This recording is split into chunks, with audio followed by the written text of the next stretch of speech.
Hi, Stephen here for the Idiot Quilter, and here's another interview in my series of interviews with subscribers. Enjoy!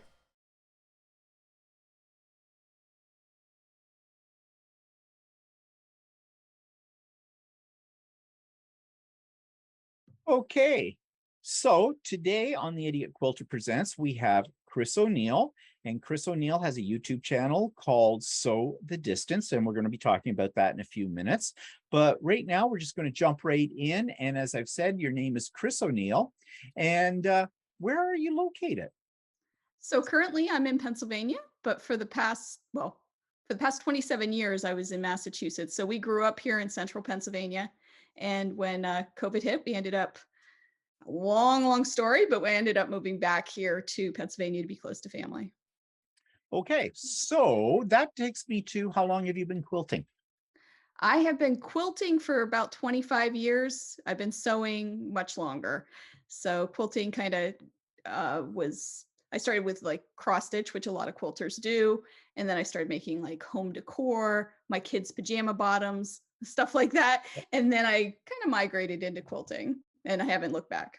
Yeah, so you've been doing this for a long time, so no wonder your videos are very informative on YouTube because you know what you're doing. Whereas with me, I'm a little bit newer. I've only been doing this for about 5 years and I never sewed before. Okay. So that was something. But you say you come from garment sewing and that kind of thing and into quilting. So, and I think you were going to say something before I abruptly cut you off.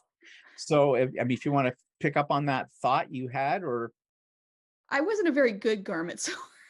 oh, So I don't know. I wouldn't consider myself an expert in it. That's what I was going to say. I dabbled in it and I got by. I made Halloween costumes, poorly made. Did pajama bottoms, again, poorly made, but I never really got it, and I'd love to, but yeah, it wasn't my forte. so how did you get started in quilting then? If you started off doing garments and things like that, like household sewing, for lack of a better term, so what sparked you into getting into quilting? I always wanted to quilt. And I had a quilt on my bed when I was a kid that my great grandmother made. I had quilts around me, although I didn't really have any direct influences of quilters. So I always wanted to make a quilt.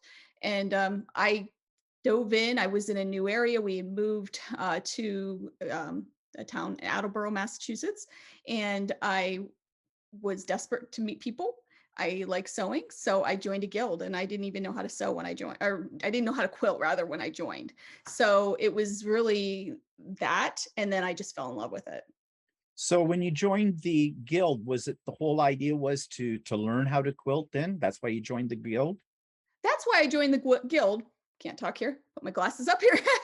That's why I joined the guild to begin with. I didn't know that usually you join a guild after you started quilting. I kind of did it backwards, which I would encourage anybody to do because there's so many experts at guilds and I met some of the greatest people I've ever, in my life through this and learned so much, but really I walked in not really even knowing what a quilt was Right. other than that I liked them, Yeah. Yeah, so well, that's an interesting approach because after I got into quilting, I joined a guild because I felt that that would, give me a lot more information and a lot more education in the, but you did it the other way around. But that's probably not a bad idea because then you'll get a real feel for what the community is like and maybe get your inspiration from there. And guilds usually for the most part are very very helpful to people in there for a newcomer, although well we'll talk a little bit more about the guild experience a little later on. But before I jump way ahead to that, so you said there wasn't really anybody in your family who was a quilter? no one that was a direct reference. So my great grandmother was a quilter. I never met her. So my other grandmother was, I would call, she was a quilter, but it was more for a utilitarian purpose. It was because they were poor and they didn't have a lot. So she quilted to make blankets. So it wasn't the quilting that you think of now with all the designs. It was basically patchwork for a purpose. So I didn't have anybody that was making what I would call like quilts like we make, that would be really incredibly beautiful with some techniques and stuff like that. So that's what happened on my end. My mother hated sewing, still hates sewing. She'll do some hand quilting, but other than that, she hates it. And as a kid, I remember her sewing and making these, they were stuffed animals, but they were frogs. And it was for like all my cousins for Christmas. And I have a ton of cousins. I'm sure it was to, save some money. And I remember her hating them, but I loved these little frogs that she made. And they were just basic. And I just was always curious about sewing. So, did I have influences? Yes and no. I think indirectly I did, but nobody sat down and said, "Hey, this is the way you make a quilt." In my Right. family. Yeah, So in a sense, you were pioneering on your own. I was. Yes. So do you have a favorite creation, and why is it your favorite? It's kind Okay, I of have two. yourself. Well, it's always the last thing I made. It Right, seems like, right. Yep. or something recently. So I have, and I showed this on my latest update, my July update. But I made a this, what is it called? And I wrote it down because I knew I'd forget the name of it. Scrap Snap quilt. Yeah. It's a free tutorial to use up your scraps. And I love this quilt. And I love it mostly because, well, I love all the colors. It's all rainbow. But I also love that my quilter quilted it in black. And after I washed it, it all got scrunchied up. I love that. Yeah. That's like my I favorite like thing in that. the world. I So I like have that one.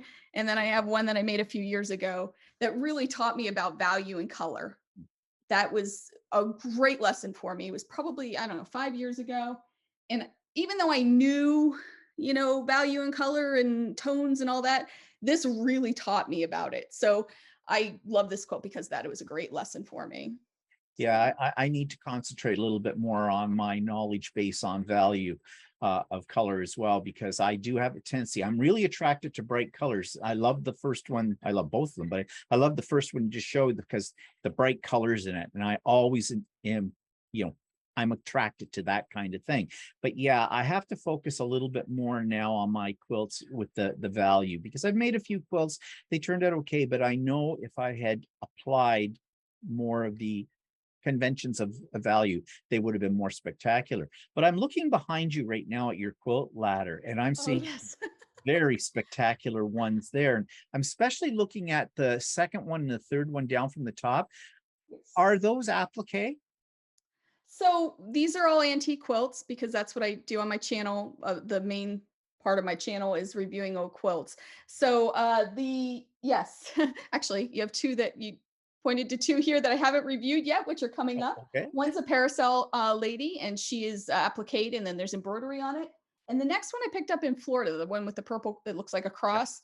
I picked that up in Florida in March at a thrift shop, and it is all applique, but it's kind of got like a Dresden plate Yeah. element. It's a really cool design.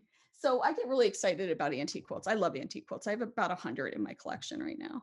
Yeah, and that's And one thing on your YouTube channel that really attracts me too when I first found you, was that you talked about these ones that you have found in various locations, and you talk in detail about how they may have been constructed and whatnot. And I find that very, very interesting as well. I don't collect antique quilts myself, but after watching some of your videos, I'm thinking I'll keep my eye open a little bit more when I do some thrift shopping and stuff like that. Who knows what I'll find. I would Um, love that's awesome. That I mean, save some of these quilts. It's there's so much to learn from them. We can learn so much as quilters from these old quilts because the techniques, the designs, people come out with a new pattern. I'm like, that's not new. I have 6 quilts like that, It's always interesting that it all comes around the what's old is new again. And that's you can true. just you learn so much. I learn so much from looking at them, and I get really excited about looking at them. They're a lot of fun to review. And I think that's kind of where my YouTube channel came in, and the passion and the fun, and I learned so much. True. So here's a question for you then, since you do collect antique quilts. How do you feel about this movement lately of cutting up old quilts and making them into like jackets or clothing? I'm all about it. I think that, go for it. There are so many quilts that end up in the landfill. And I think some of the people that are against it aren't hitting the, thrift stores and don't Yeah. see it. I have a particular thrift store that I go to, and I become friends with the people that own them. And please do that because they'll call you. I get calls, say I just Yeah, had a call come in. But I have one in particular that they are not allowed to even put old quilts out on the floor. Oh my goodness. that's okay. Don't worry. Oh geez, I meant to turn that off. That's okay. Not a problem. Oh my goodness. Okay. All right. Sorry about that. I just turned it off. And I just got an Apple Watch. So it was ringing too, which Oh, I that's know how not you much. feel I about got it a that. couple Yeah, days ago. So there's something vibrating on my wrist all the time. yeah. And anyway, I so what was I saying? We're Sorry. talking about the antique quilts from the stores you go Oh, to that save them for you, and yeah. So she'll call me. I mean, she's not allowed to put them aside, but she'll call me and I usually run over. But the thing she told me is I said, if you get any in that have holes, because I love to repair old quilts too. mm, If you get any holes or anything like that that are tattered, please call me. And she says, I'm not allowed to. They have to go right into the dumpster. oh So that makes me wonder, which I've often thought, do I need to go over to the dump? Can you call me and tell me when I need to yeah, go look in the dumpster? Because there's so many quilts out there that just get tossed, or they're just like they don't sell at the thrift yeah. shops and they get bundled up and sent to recycling or whatever it is they do to them. So I'm all about making clothing. Use the quilts that you have. Do whatever you want. It's your quilt. Do with it what you want. When you buy it, that's totally up to you. Now I'm curious about the fact that they're not even allowed to contact you. They throw it immediately in the dumpster. What's the philosophy behind that? It's something probably in Pennsylvania with the health codes or whatever. If there's something Oh, falling over, I'm maybe. not, I'm not sure. There's exactly what it is, but Hmm. every time I go in, I kind of tease her about it, and I say, remember, let me know when I need to go dumpster diving back there. Yeah, But yeah, she sure. hasn't done that yet, and that could be because she hasn't gotten any in too. Yeah. But yeah, I become friends. I follow all of the thrift shops on Facebook. So I'm always looking to see, every week they post their new inventory. I've gotten a few quilts that way. Um, yeah, that's how and then auctions and some people give them to me. I have them at yard sales. I love it. So I don't have, I thought when I started this that I'd have a problem finding quilts. I had probably 40 in my collection and I thought I'd have a problem. And in fact, I'm to the point now that I am very picky about quilts. I'll leave quilts that I find. Yeah. Well, So I've never done that, but I know that there was this big controversy started, well, maybe not started, but was most prominent with Mary Fonz yes. going on and on. She did a whole video about that, she was basically out there with posters, do not harm a quilt, kind of a thing. And it stirred up a lot of people in the Yeah. community. And really, there are those who say, no, you cannot do that. And others say, yeah, what the heck? Give it new life. My way of thinking is, yeah, you're giving it new life, especially when you don't know where it came from. If you don't have any provenance around it or anything like that, and if it is a little tattered and torn in that, then why not give it new life as a garment, or we cut it up and make it into a new quilt, Exactly. kind of thing. That's the thing. Yeah. I think that's it bugged me. I watched that video. Uh and I to me, it's your quilt. There's just so many out there. There are so Yeah. many out there. Some of the show pieces, maybe, I don't know if I'd want to cut those up, but that's a No, but personal preference if somebody yeah. else does. The quilts that I usually find are not what I would call like quilt show quality necessarily. They are they're pieced together with people that use scissors and use what they had. Not that they aren't beautiful, because they are, but there are some things that maybe you wouldn't have a quilt judge look at. Maybe, I don't know. Yeah, I hate to judge because you never know. You never know. What I find beautiful, somebody else might not. exactly. That's true. So but I do think that it's important that we know that there are so many quilts out there that are just not getting used. Yeah. And there's so many quilts in cupboards, in closets, and in garages. My goodness, do you know how many quilts are in garages? I've gotten grease stains out of so many quilts. So they're not being treasured. They're not No. being used like we as quilters in our community would use them. So if somebody wants to buy one and cut it up, do with it what you will. I think Yeah. that's my Especially opinion. especially in this day and age where we talk so much about recycling, reusing, and all that kind of thing. Exactly. Exactly. Keeps it out of landfill. So, what type of quilter would you describe yourself as? Are you traditional? Are you modern, freeform? I'm a traditional quilter. If you haven't guessed, just for the most part, I'd love to be. I'm like a wannabe modern quilter, Right. but I know I'm never going to do it because it's just not my style. It's not what I'm drawn to. But I love modern quilts. I love looking at them. I love the solid fabrics. I just love that. I love the impromptu movement that's happening too, impromptu quilting. I like all that. But for the most part, I'm a traditional quilter and probably always will be. Well, I would say that's probably very fitting since you do collect antique quilts as well, and they'd be very traditional many in most cases, I would think as well. So, so I think you're in your sewing area. So do you want to give us a quickie description of it or? Sure. So I worked out of my dining room when I lived in Massachusetts. So we weren't ever using our formal dining room. So I changed it into a, uh, quote, studio type of thing. I loved having the studio right off my kitchen, because I was home and I was a teacher, which I know we'll get into with another question. So I was a teacher, and in the summertime, it was nice to just be in the kitchen, if I was cooking something and I could just go sew for 10 minutes or whatever. So I am not a person that likes to be isolated, like in a spare bedroom upstairs or something like that. I don't do well with that. So when we were looking at a house, we found this house. It's quite smaller than our other house, but it had a great room right off the kitchen that was used as like a living room, family room type thing. And it's huge. And I'm a little embarrassed to say how big it is because I know there's lots of people out there that don't have this type of space, but it's 24 by 14. Ah, nice. So it's enormous. And I love it. I've filled it. It's pretty packed. Yeah, And I think that you fill the space you have. exactly. So, but I've been in small spaces. I've been in, even before the dining room in our other house, I was in a very small room. I've been there, and I do have this incredible room it's a dream, and I'm grateful that my husband didn't want to have it as a family room. That he's like, this is your space. So it's wonderful. It works really well for me. Again, right off the kitchen, and I love it. Yeah. Yeah. And I don't think anybody needs to be embarrassed to say how big their work area is, because bigger is better. And yes, we fill it. Believe me, We I have feel a like, yeah. area So too, and it's filled. It's filled. Every now and then I have to do reorganization and do a purge, right? Because yes, the more space you have, totally. quilters hate a vacuum. We have to fill in the void. I do think that's true, and I have a lot of stuff stuffed into this space. So it's great in a way, but in another way, if I added on or something, I'd fill that space too. But True. I did, when I first started sewing, I sewed at a kitchen table too. So it's it really is sew in the space you have, enjoy the space you have, and I know I'm blessed to have this giant room. And a lot of quilters, I hear them say that their quilting area is their dining room because, Right. basically your dining room, how often do you really use it?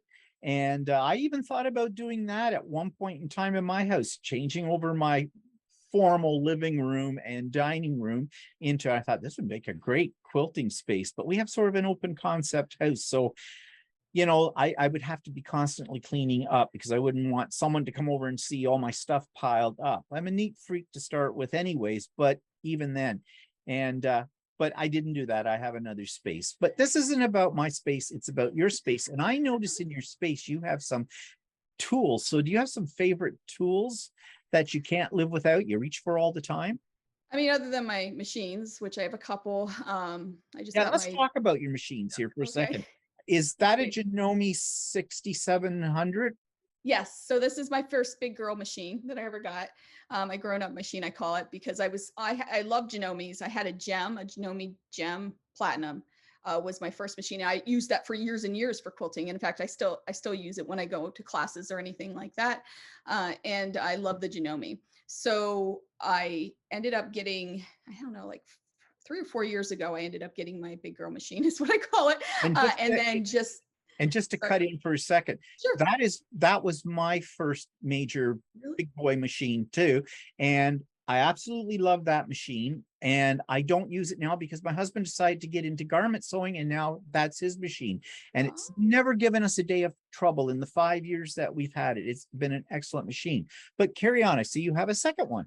I do. Yeah, yeah. But first, this one, yeah, this is a workhorse. It doesn't complain. It is great. The only time I ever had it in the shop was a mistake I made. I didn't put the thread bar up Mm, when I started sewing, and I messed up the timing and the tension. So, but it was fixed for 25 bucks and good as new. The other machine I got for my 50th birthday, which was in January, and that is my Juki. And I always wanted a Juki. I like making bags and stuff like that, and I wanted something heavy duty, and I wanted just a straight stitch. So what did I get? The TL 2010Q, and I wasn't a fan at first, but it's quickly becoming my favorite machine. And I love having two in this triangle because I go back and forth between yeah, them all the time, especially when I'm using different color threads. So I'll have one in this machine and one in this machine, or if I have to use some decorative stitches or like different stitches, I'll go to right. this one. So I use them both every day. Yeah, I'm a Janome boy too. And I have several well, we have about 8 machines in this house between the two of us, sergers and cover stitch machines and my embroidery machines and all that kind of stuff. But yeah, we're Janome too. But I've been looking lately at Berninas. And people They're, who have a Bernina, they're a cult. I swear they are a cult because they all Yuki is think too. the thing. Yuki's a Yeah, cult, definitely. cookies The aren't so Berninas. available in Canada for us. Oh, You okay. can get them, but they're not as available as Janome or Bernina's. But I don't need another machine. I've got enough, and I do love my Janome. I have an M7, and I'm really happy with it. But the Berninas, there's something sexy about them. I don't You think so? know.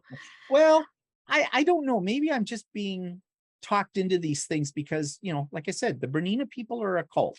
They swear by it. And I'm afraid to drink the Kool-Aid. Well, it's huge in Massachusetts. Everybody had a Janome. I felt like I fit in. I Mm. came here. Everybody has a Bernina. In fact, there's not even the closest dealer for the Janome is like 50 miles away. Oh dear. So it's all Bernina, and even they're like, wow, I would have expected you to have a Bernina. It's almost like it's less than. I feel like I'm in high school with the Jordache jeans again or something. Yeah. But I love my Genomes, and I've used Bernice. I actually have one in the basement. Okay. It's an older one that I picked up at a yard sale for $100, and I had it cleaned up and stuff. And I used it, and I've used them at classes and stuff like that, like at, quilt shops and stuff. They'll have Right. demo days or something. Mhm. I don't like them. I don't like them. And I know I'm in the minority here. Every time I'm anywhere, people are saying, "Oh yeah, my Genomes or my Bernie is in the shop." I feel like I hear that all the time, but I might be super sensitive to that too Yeah. because I'm on Yeah. the lookout. But it just seems like they're always breaking down or they're always having problems. Yeah. I And know. And we're going to you get know, backlash on this. I know, I know, I know. I'm sorry, everybody. I'm That's sure your okay. Genome's wonderful, but for me, from my personal experience, I'm sure your Bernina, I'm sorry, your Bernina is wonderful. And I'm sure there's people out there that don't have a problem and they're just great and swear by them. But for me, I'm not, it's not for me. My Genome, and it could be because that's what I learned on. Yeah. That's It could that's just, neat. That's what I learned on was a yeah. Janome. So, And that I might feel differently if I learned on a Bernina, but I just, yep. I yeah, know. Well, we haven't drank the Kool-Aid yet, so we that's haven't. But you talk to you a year from now and I could own a Bernina. You never know. Because they have great sales and they have great promotions and yeah, it's yeah. tempting. And the price range on Berninas isn't that bad, when you compare what you get. I mean, you can get an embroidery module for many of them, and the comparable in a Janome like that is quite expensive. So, but anyways, okay. Well, we're not sponsored by either company, so Neither one. yeah, And it's a personal preference. And that's the thing, that's right. get what, Yeah, yeah, whatever do works what for you. you are comfortable with. Exactly. So, if you had all the money in the world, is there a piece of equipment you would invest in? Oh boy. Okay. So probably I would love, love, love to have a long arm. In fact, that was one of the goals when I got this house in this room. Of course, I've filled it, so I now need to find a new place for the long arm. But Yep. so I needed an addition for that. But I would love one of the computerized long arms that you just kind of walk away from. And I know some people think that's cheating. which I No, think is I don't. crazy.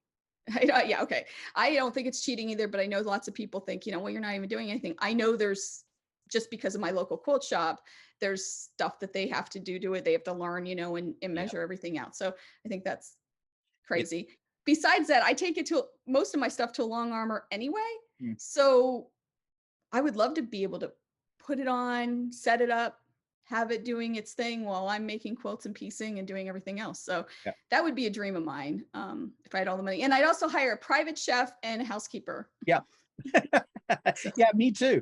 That'd be great. But I do live the dream. I do have a long arm. I do have the computerized system on it. oh, see, yeah. It's a new acquisition. I bought the long arm back last October. I just got the computerized system about 2 months ago, and huge learning curve. But I agree. If we have the technology as 21st century quilting, why not use it? I don't consider it Absolutely. cheating at all. And you can walk away from them, but not really, because they No. like to misbehave when you walk away. Ah, Yeah, they get okay. lonely. But I'm still learning it. Huge learning curve, huge learning curve. And in fact, the point where I'm taking a 3-day course at my local long arming place where she's my dealer as well, Okay. to learn the software. So, but I don't regret investing in it. It was a huge No. investment in Yeah. both money and in space, because I had to Yes. find a place for it. And I was able to, but that took a lot of reorganizing and making that space there. But yeah, they're nice to have your own. So that leads me to, now we talked about this earlier, about in-person groups or online groups and guilds. So I know you belong to a guild, and you've already talked why you went to the guild. Do you still belong to that guild? So those two, I actually belong to two guilds in Massachusetts, and the one after COVID and everything, the pandemic, it kind of fizzled. So I Yeah. don't even think they're meeting anymore. But the other one, they had me on as an honorary member. I'm still a member of that guild. So I still have like access to the pages, and I see some of the Zoom things that they do. But and then I joined a guild here in Pennsylvania. As soon as I moved here, I joined a guild. In fact, I researched it before we even moved. So and I'm very active in that guild. I'm a strong believer in getting into a guild. Get with your people, get with your tribe. you know um, it's just a great place. There's so much knowledge. I was a high school English teacher, and I always equate it to that. When I walked into the high school, I had an expert in every field. If I had a science question, I had a math question, I could go to any of these teachers. Even healthcare, I had a nurse, there was a cafeteria. Anything you wanted to know Yeah. is in high school. And that's the same thing with quilting. Anything you need to know is in a guild. Now, you might get bad advice. You got to use your discretion, Yeah. but you can learn a lot too, especially from workshops and stuff. And take what you want and leave what you want. And that it's a really great resource, and you just make some really wonderful friends that Yeah. love what you do and are passionate about you do and understand what you do. I True. have plenty of friends that have no clue what I'm doing. Oh yeah. So Yeah, that's true. So question then, are there any men in the guilds you belong to? there are. So there aren't any in the one in Massachusetts, which I found interesting because there were over 100 members in the one that I belong to. Here, I think I want to say 120 active members. I'd say 15 men. Wow. Yeah, quite a few. Yeah. That's a lot, because the guild that I used to belong to, I was the only man with 100 Yeah. ladies. And I'm not a member of it anymore for a variety of reasons. But one reason was that, and I hate to say it, they were sexist. Hmm. Really, I felt like I entered into an environment that males should not go. There should have been a big sign on it, females only kind of a thing. But that's why I asked the question, because I have heard this from other men. I belong to several online groups that are men only, Okay. quilters. And the reason those groups exist is because many of them have had bad experiences in guilds as men, but then other men had great experiences. So I guess it just depends on the makeup of the guild. And I really do believe, like you've said, joining a guild is a really good idea, because it's a wealth of knowledge that you can draw on for free with it. And it's funny too, just as an aside, you were a high school English teacher. I was a high school English teacher Oh, as okay. well. So I'm retired now, obviously, but yeah, for 32 years. So yeah, so I knew there was a kindred spirit here There's somewhere. yeah. Yep. Hey, that's another whole tribe on its own too. Oh yeah, that is. Well, we won't get into that because Yeah. if we told people the secrets of that tribe, we'd have to kill them. Yeah, So right. You have to love Shakespeare, you know.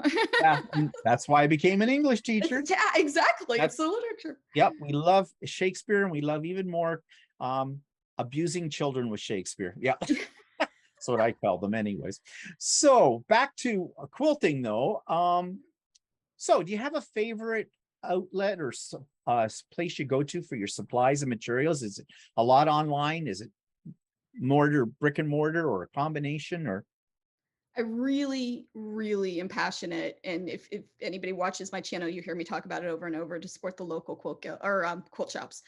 You know, they're a dying breed. They again are a lot of knowledge there, and I am passionate about whatever I can get from a local quilt shop, even if I'm going to pay a little more. I'm supporting a small business.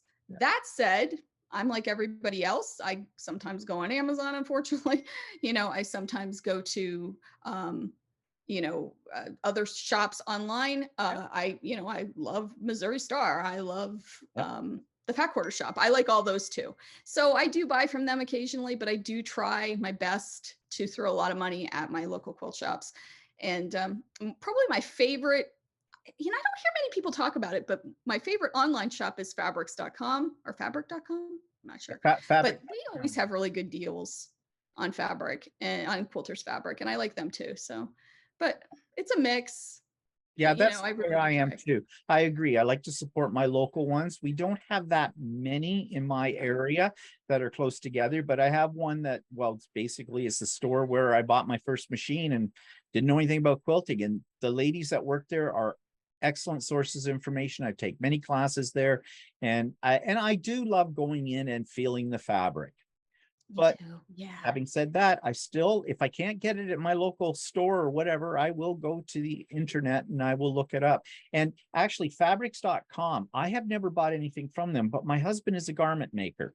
He tried Mm. quilting, decided he didn't like that, but he really got into men's garments. So he makes those and he buys a lot of fabric from fabric.com too. And he really likes it as well. See, we have the thing in Canada, we have the exchange rate, which Yeah. sucks, and then we have shipping that sucks even more on a lot of things. So I try to buy from Canadian sources just for the fact of the exchange rate and how bad that is. But yeah, the local stores, we've got to keep supporting them because you're right, they are a dying breed. So having said that, do you have favorite sources for information or assistance? Now, you've got a lot of experience, so you probably don't need a whole lot of assistance, and you have Always your learning. guild. But is there some favorites out there? I go to YouTube. YouTube's a great source for anything like that. I learned to crochet completely through YouTube. So i- it's a great resource. There's a lot of knowledge out there. Again, you have to take what you hear and use your own judgment, but for the most part, that's a great place. Anything online. I learned a lot from Crafty Gemini early on. She was one of the earlier YouTubers. But as far as I wouldn't consider myself an expert at all. I am learning, and there are things I've done wrong for years that I just realized. You know what I mean? I'm always learning. Oh, wow. And when I say wrong, it's very loose because I truly don't believe there's really a wrong way to do something, but there are things that make your life a little bit easier, and there are things that it depends on your comfort level as a quilter. And that changes. When you're beginning, you might not care about points or straightness or anything, which is fine, and as you start to explore it and really want to challenge yourself, you might get more into that. Yeah, But it's all personal preference. So true. yeah, and friends. Oh, friends. Oh my goodness, friends. And since I started doing YouTube, I've made so many quilting friends on that I've never met in person that, we text, I'll send what I'm working on. This community, if anybody out there that doesn't make videos, this is a great community of quilters. We Yeah, don't I thought it would be more competitive than it is, and it really isn't. It's like It's a supportive group. Yes, So that's been I really have found helpful. that myself Yeah. too with Yeah. it. And also, when you were talking about, I think I just lost my train of thought. Oh, that's okay. I hate it when you get old. Uh, what was I going to say here? Oh, let me catch up on it. Oh yeah. When you go and you find these different people online and that kind of thing, and you said though there aren't really any rules. So how do you feel about the whole concept of quilt police? So, well, I have a lot to say about this because I think I was the quilt police for a very long time. Really? I learned to quilt in the 90s, early 90s. And at that point, it was very strict. I mean, these people were actually, I don't think I knew any male quilters then. But, back then the women, they were brutal. I mean, you didn't have a point that was touching. You were tearing things out, in classes. And I that was really ingrained in me for a very long time. So if you look at even some of my early videos where I was exploring old quilts, I critiqued more than I explained. And I would say, wow, these points are really terrible. Look at this. They couldn't even get that. So I look back at that and I just cringe because since I've been reviewing these old quilts, I have relaxed so much. You know, have fun, enjoy the process. And I promise you, there are a million ways to do something. And just because somebody says it's one way and this is the right way doesn't mean it is. Now, that said, there are things that may make your life easier. I'm a proponent for starching any jelly rolls. If you're using a jelly roll and you're a newbie, you need to starch it because it's cut on the cross grain. It's gonna be stretchy and it's gonna give you so much of a headache. So starch it, get going with that. So there's things that will make your life easier. However, if you just want to grab a jelly roll and have at it, go for it. Who am I to judge? This is your craft. This is your art. So it's a balancing between what makes your life easier, and what your comfort level is, and having fun and not giving yourself stress about a craft Yeah. or an art form. And I think that's the key, having fun. Because I think a lot of people who think they might want to get into quilting, but they're intimidated by what they perceive as the rules and the critics out there. And everybody, I think, when you first get into quilting, I think you have this ultimate goal that you want a quilt in a quilt show and you want to win a ribbon. At least I did, because I have a competitive nature with that. Okay. But I did enter one once, didn't win anything, to be expected out of it all. And then I got thinking, why am I putting this pressure on myself? I'm making them because I like doing it. I liked the journey. Like when I'm finished a quilt, it's done. It's time to move on to the next project, Yeah. kind of a thing. And that's why I've got like about 50 quilts piled up because they're not seeing the light of day. I need to give them away. But we put too much stress on the rules and things like that. And I think the modern quilt movement has helped to break out of that mold because there aren't any rules in the modern quilt. They just go with whatever. And and the people get into art quilts as well. Those are complete free for alls kind of a thing. So yeah, but I have to admit one thing. When I look at somebody else's quilt, if there are points on it, I immediately go to the points and look at them, because when I first started quilting and I did anything with points, I cut off my points. Now I have learned, and I'm very proud of myself when my points come out perfect. So I think what it is, it's a little ego boost for me. I wouldn't say it out loud to whoever made the quilt. I would never do that. But in my mind, I'm going, your points are cut off. Mine aren't. Nah. Let's move away from the quilt police. I think we know pretty much that they don't exist and nobody should be afraid of that kind of thing. And if actually someone said to me, if a man on a galloping horse going 3 miles an hour can't see a mistake, then it isn't there. So Yes. I think Well, that's even from far away across the room, you're not going to notice it. And I no. promise you, non-quilters aren't going to notice. I've critiqued quilts too. I do the same thing because I think it's part of our craft. But, my mother-in-law was a seamstress, and she would go into garment shops or into stores like, Sears or JCPenney's or whatever. And she'd look at the seams and be like, yeah, no way. And I wouldn't know any different. So I think it's part of just being in this field. We see the Yeah. mistakes. But I do seem to be more and more relaxed as I get older and as I look at these old quilts and see all kinds of Yeah. what we call mistakes, and they're incredible quilts. Yep. That's So, true. And I think too, we are our own worst critics because we see our mistakes. But oh if you yeah. don't point them out to somebody, and especially when you're showing that quilt to somebody who's not a quilter, they won't even notice that mistake there, unless they're my husband who can look at one of my quilts and within 30 seconds you go, what happened there? And I went, you That's my got husband too. Yeah, he does the same thing. I'm like, what? every time, every time. So every chance I get to criticize one of his creations, I do. It's just payback. But problem is his stuff is too damn good. I can't find the mistake if there is one. So, anyways, let's move on then and let's talk about your YouTube channel. It's Okay. called Sow the Distance. Mhm. So, how long have you had this and why did you get it? Why did you start it up? It's kind of a long story, so I'll try to speed it up for time Not a reasons. problem. Uh, so I was a high school teacher, like I said, and I went back to school and got my master's in ESL. So I taught English for a long time, and then I started teaching English as a second language. And I had been doing that about 3 years. Loved it, loved it. And when the pandemic hit, March 13th was my last day in the classroom of 2020. We thought we'd be out for 2 weeks. Mhm. Of course, that turned into a lot longer. So we had to switch to online learning, and we use, I think it's called Screencastify or Screencast or something like that through Mac. So I had to get myself on camera because I taught pre-K through 12th grade. Mm. All of the students in the school district that were ESL were under my care. So I had to be making videos while I was in person with other kids, not in person, but in person online. I mean, in Zoom. So the kids like in preschool were still getting some, instruction. It was very tricky. So I learned very quickly how to edit and how to record. And one of the hardest things, if anybody's thinking about doing a YouTube channel, is seeing yourself on camera, I think, because I think you really critique yourself and everything. So that got me started. I had to do it and I had to do it quickly. So I learned that.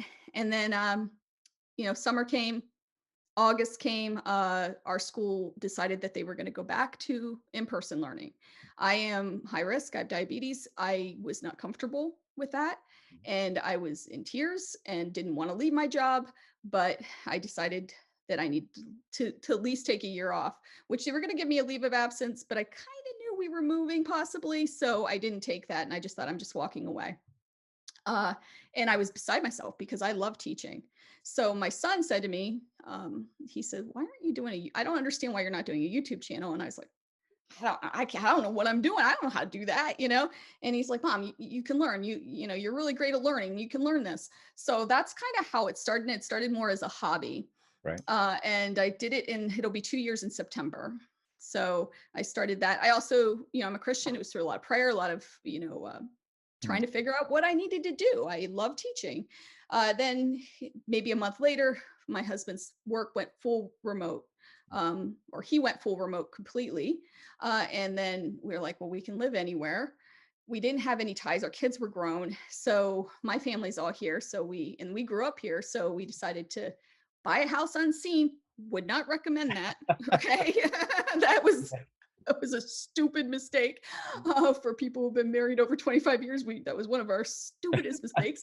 Bought a house unseen and ended up moving and selling our house immediately because the market was crazy then, and moving in January after that. So, and in the meantime, and if you follow I have some early vlogs of all of this process, packing, all that, packing my sewing room, all that, and getting to January moving in here, and just it's been a whirlwind since. It's been a huge adjustment living close to Boston in a city, and then moving here and living way out in the country again, Culture Uh, shock. there's been some benefits, and then we miss our favorite restaurants and stuff like that. Yeah. So there's things that we love and things that we don't. So that, and I totally digressed off of our topic, but YouTube kept growing and growing, and I kept doing my videos on lessons from an old quilt, and I loved it. And then just I feel like I'm educating. I would get emails from people saying, that they were shut-ins and that my videos were helping them and they enjoyed watching them and learning about the quilts, even though they don't quilt or whatever it is. And I just really found my niche or niche. I know that's a big thing with YouTubers. Is it a niche or niche? In this world. And I just keep growing and I'm not ready. I miss the students. I don't miss all the craziness of the administration. Yeah. Um, I do kind of sometimes feel guilty that I have all this education that I I really should be teaching because, I went and got my master's and, all that. But I'm going to keep doing this for as long as it's fun, and Yeah. it's a lot of work. Yeah. It's not as much work as a teacher, but it definitely is a good 40 hours a week. Yeah. And, I'm learning and learning and learning, and I've met some great people. If you had any advice, or do you have any advice for anyone who might want to get started in quilting? I have tons of advice. I'm good at giving advice. Well, give us some of that then, please. Unsolicited, usually. I think the biggest thing is have fun. If you hate it, stop. And buy the best equipment you can in the best quality you can. I know there's also a thing with buying, Joann fabrics and Walmart, and that's fine. And I bought some, and if it's like maybe a Christmas project or something that I know I'm not going to really be using all the time, absolutely. And it's not that I don't ever use those resources, because I do, but I can tell you your experience with the fabric, if you buy quality fabric, is going to be better. You're going to feel the difference in your work. Everything, the fraying's not going to be as bad, stuff like that. So I'm not critiquing anybody. Buy what you can afford. If Walmart, or if that's what you can afford, buy it. So buy, your fabrics. Get started. The worst piece of advice I ever heard was to make a king size quilt for your first quilt. Yeah. That's just crazy. Start with a table runner, even better yet, a table topper, something small, something manageable. And clean your machine, keep your machine running good. I can't believe how many people don't change their needle. Yep. Again, I'm not shaming anybody out there, but please change your needle. It's going to Yeah. make all the difference in the world of your stitches and your quality and your experience. Yes, I think that cleaning your needle, or changing your needle and cleaning your machine, will prevent 9 out of 10 of the problems you might be experiencing. And for sure, Absolutely. I'm a great advocate for that. After every major project, clean your machine, and needles don't cost that much. So, splurge, have some needles on hand and replace the sucker, because they need to be replaced. Well, that's really good set of advice for people who want to start out with this, and have fun with it as well, Yes. as you've also mentioned. So, yeah. So do you have any parting words? Your dog does. Yeah. I don't know what she's even barking at. Do I have Okay. any parting words? Yeah. I don't know. I feel like I've really talked a lot about things, and I've probably talked your ear off a little bit. Oh, Parting no, that's words. fine. That's fine. I've enjoyed every Yeah. second of this interview, and I know when people see this, they're going to gain a lot from it as well. Oh, good. So, on that note, then I'm going to say goodbye. Just stay on the line, but I want to thank you so much, Kris, for your time. Your Yeah. YouTube channel again is Sew the Distance. There will Yes. be a link for that in the show notes below when this goes up. And so, yeah, thank you so much for doing this. And I'm just stay here with me for a few minutes as I close down the recording.